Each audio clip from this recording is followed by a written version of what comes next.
Here we go. Hello, and welcome to the Rock Metal Podcast. I'm your host, John Harris, and today on the Rock Metal Podcast, we have a couple of decent criminals who are just drifting around and reaping the rewards. We've got Decent Criminal on. They've got a new EP called... Bizarre. How bizarre. I know. DC EP, Decent Criminal Extended Play, which was released on March 5th via Sell the Heart and Gunner Records. So Sell the Heart, I believe, is in the States. Gunner Records is in Europe. From what... Yeah, cool. Right now I'm being joined by Tristan and Hunter to share as well, to share some more information about this release and what the boys have got going on. So, Tristan, Hunter, welcome to the show. Thank you for having us. Good to be here. Happy to be here.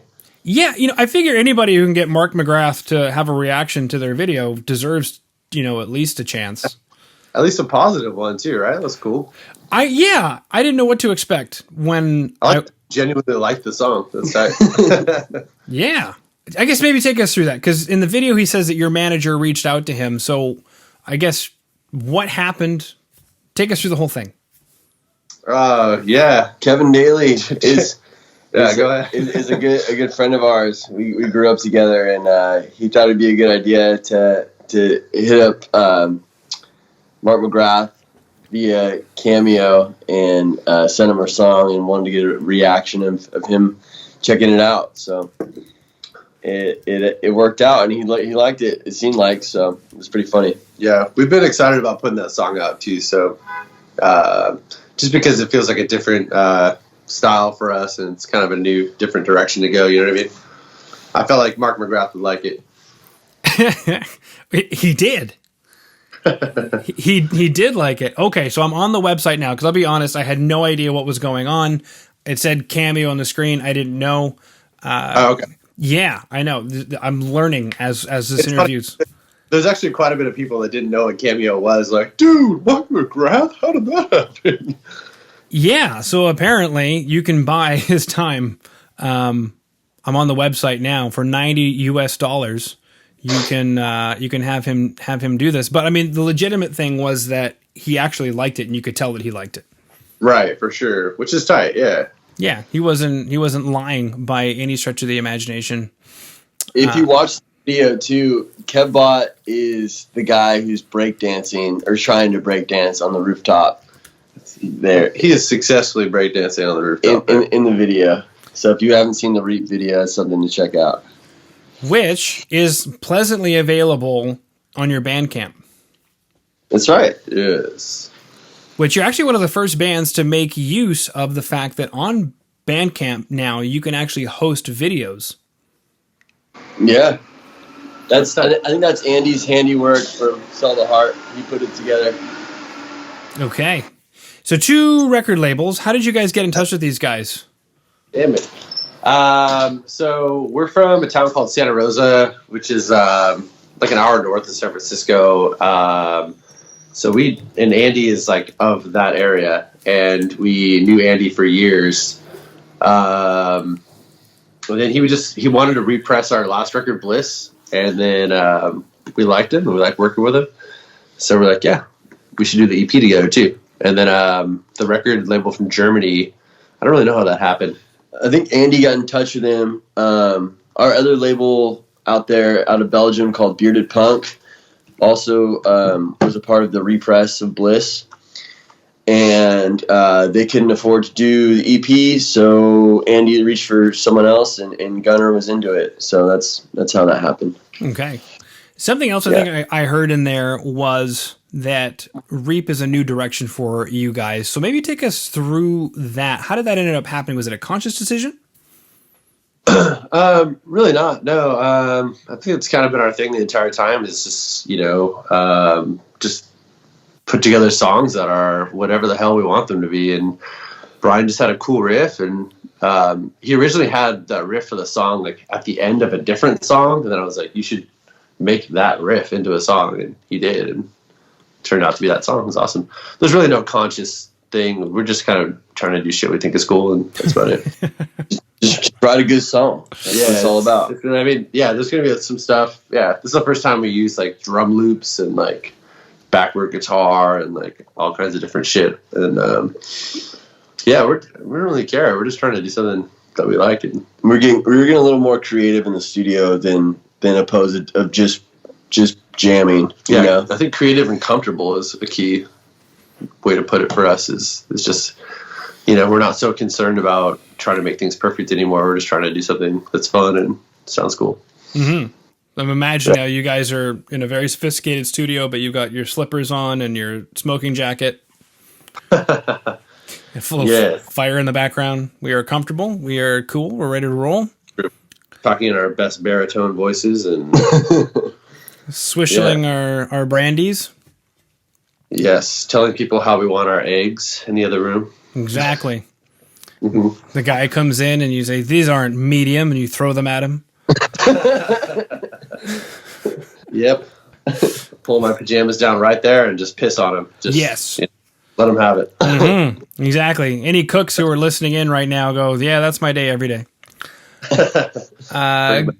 Cool. So I'm looking up Santa Rosa right now, and looks like it's the largest city in wine country. That is fantastic. So, true. Or at least it sounds beer city. That's true. At least it sounds fantastic. What's that? At least it sounds fantastic. Is it fantastic? Yeah. I think the more we travel and the more whatever the fuck we do, like, you just notice how beautiful the place we grew up in, and I'm always appreciative of that for sure. It really is gorgeous up there, and it's worth a visit, especially if you just want to have like a chill time. It's not like a huge city. It's just it's a nice place to visit, check out. It looks quaint. I'm looking at pictures on Wikipedia, and it looks quaint. It is quaint. There's all kinds of other things going on in that city as well that aren't so quaint, but there's also... It's getting nicer and nicer, I'll say that. It's quite lovely.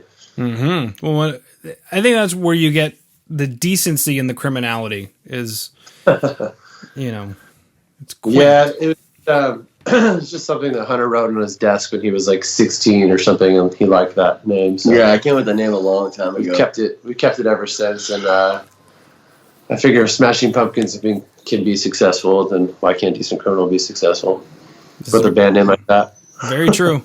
Now, you guys mentioned you had this EP recorded last year, trying some new things. You've got some new stuff in the works, but I guess my first question is with regard to this EP, 3 songs. I guess what was the goal? Just to kick some stuff out? The goal was to shop some new songs out to labels. We weren't going to put these songs out at all. Of course, nobody knew that the pandemic was going to happen. And then, we were just going to record some songs we thought were cool and try to get on a label. And we had like 3 solid months of touring ahead of us. We had it all planned out. Everything was booked, ready to go. And when we were up in the Bay Area playing a couple shows, we decided to book some studio days, and we just recorded these songs. And we figured while we're on the road, like Tristan just said, just shop out the songs to labels and see what we can do. And we thought maybe we'd make a whole album with these songs, and like they just contribute to that album, but ended up being a different story. And we just decided to put these songs out as is. Now, I'm always curious about the label shopping thing. How did that go? I mean, I know it can be a little personal, but what were you guys looking for? How did you know you found it? Essentially, we didn't find it. We essentially just decided. We were about to put these songs out just on our own. We were going to do some like limited, like 50 press fucking record thing, and then Andy wanted to get involved. We ended up pressing more. So we're just going to do it by ourselves. But I think just like after a year of nothing coming out, we're just like, all right, let's put something out. Yeah. Mm-hmm. Okay. Because Kendra originally reached out to me. Is she from the label, or did you guys hire her? She is hired. We met Kendra a couple of years ago, I want to say, and just became friends. And then she started doing like publicity and stuff like that. So we just gave her a whirl. Okay. Yeah, she reached out to me at complete random, uninvited. uninvited. I didn't want to do this. She was very rude, huh? She was super rude. Well, I know the laws are different everywhere, but here in Canada, you're not allowed to just add somebody to a mailing list and send them mail. They have to agree to it. And she never did any of that. So I felt very, very, very betrayed on the inside. We better get her on the horn right now. We better. How very American of her. I know. I'm going to make a joke about bizarre. Sweet. Okay, so now I guess, how much can you guys say about what's coming up next? What's this new stuff you guys are working on? Oh man, we're deep into it. I'll be super honest. We got like 16 songs right now. We've set up to record probably like late July, early August, with a sweet producer, and it's like our first time working with a producer, and we're gonna be making a cool album. We're super excited about it. First time working with a producer. Take us through that. I'll say a different producer. I don't know how much we want to get into that. Well, I think we've had someone try to produce this in the past, and I was just like, nah. Yeah, whatever. I don't even know if we should keep that in there. Yeah, I don't know if we. I don't know how much we could really dig into it. More or less, we've been demoing songs, and we're trying to write as much as we can before we hit the studio in July, and we are gonna have the most time spent in the studio than we've ever had, which is really cool. So we're going in for like 2 weeks straight to do it, and it's something brand new for the band for anything I've ever done. Yeah, and it's also like a location recording where it's like we're all gonna meet up in this city and fucking hang out for 2 weeks straight and record and like stay every night together and all that stuff. You know, we're gonna be a very focused band for the first time, I guess is what I'm saying. Yeah. Mm-hmm. What were you looking for with bringing a producer on? That maybe was it bringing in something you guys thought you were missing? It's not so much that. It's just more of like he's just experienced, and we like the records that he's done, and yeah, just kind of. I think there's some of the new songs I feel like we need sort of some guidance about how to make it kind of pop, you know. And not pop as like a genre, but like, you know, some oomph.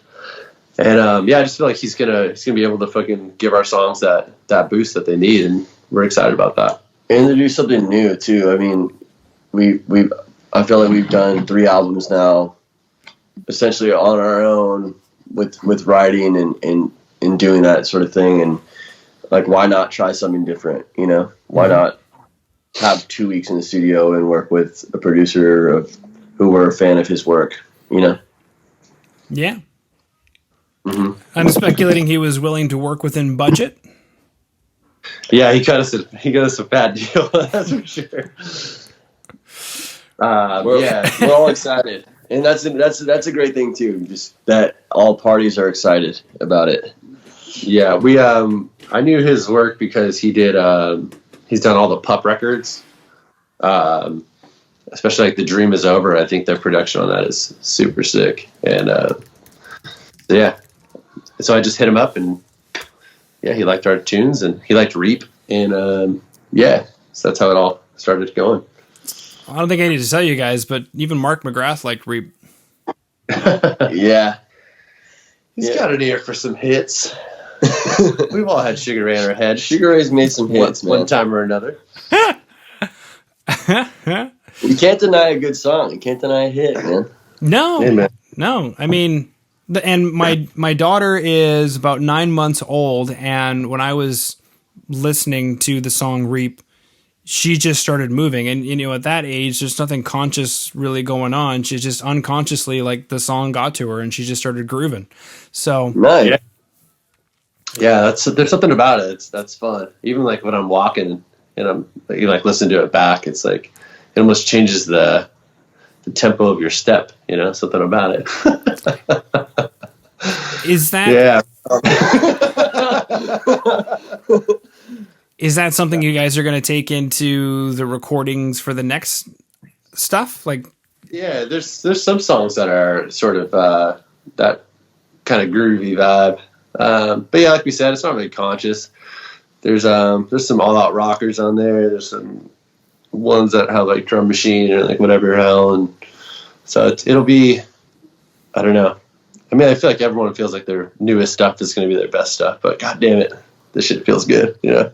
mm-hmm.